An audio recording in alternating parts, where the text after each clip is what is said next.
Al via da oggi i vaccini, ritorna in Sicilia l'Open Weekend con un giorno in più. Al via da oggi la somministrazione dei vaccini per il Covid-19.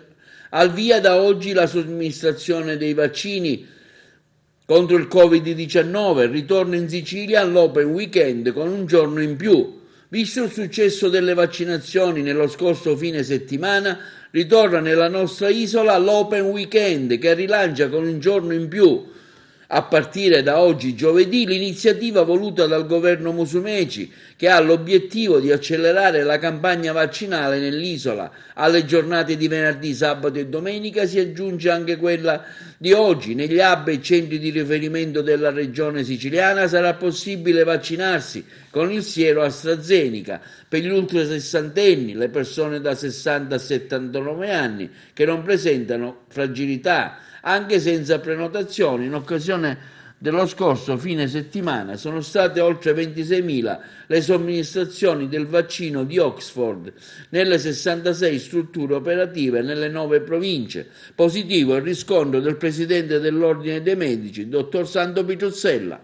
Ma io sono contento che il Presidente della Regione abbia intrapreso questa iniziativa che già era stata fatta venerdì, fine settimana scorso, ma oggi ha aumentato di un giorno questo screening, questa vaccino free, diciamo, per cercare di raggiungere il più presto possibile quella famosa immunità di gregge, cioè intanto aumentare le percentuali. Addirittura in questo fine settimana, a partire da oggi, credo che ci siano anche le vaccinazioni con diversi vaccini, non solo con AstraZeneca, ma anche per altri vaccini, però devono arrivare i pazienti muniti di una diagnosi del medico curante con l'esenzione che rientra nelle patologie per poter fare l'altro vaccino.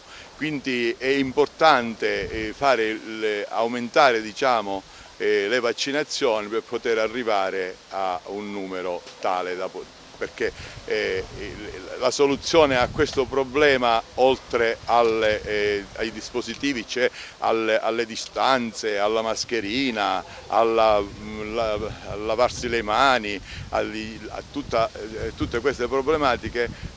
La cosa definitiva e importante è la vaccinazione, vaccinazione, vaccinazione, e su questo dobbiamo insistere e bene ha fatto il Presidente Musumeci.